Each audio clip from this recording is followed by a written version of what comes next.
续在地人在地情。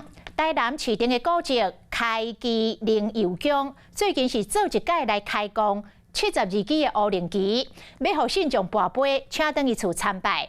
这是建庙350年来的头一届，嘛吸引到泰国、马来西亚的信众跨国要来请这支乌灵旗。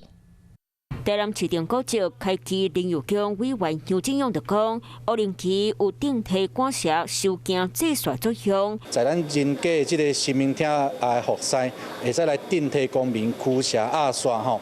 这摆灵油宫会开工这么济乌灵旗，是因为进上泰国信徒特别来到灵油宫迎神。就纯粹用心啊，用心拜啊，咱讲的啊，抬头三笑神明啊。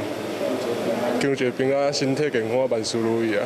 委员杨正勇讲，这摆乌灵旗寸尺超49乘30公分，当时个制作真罕哩快，先天上帝福报顶天保护，两个拢经过开工。听讲，迄个保护是明朝道士老延年祖师画的，流传到今，主要是用伫咧管辖、顶刷含顶体、温色差或者是破边，拢真适合挂伫咧身躯顶。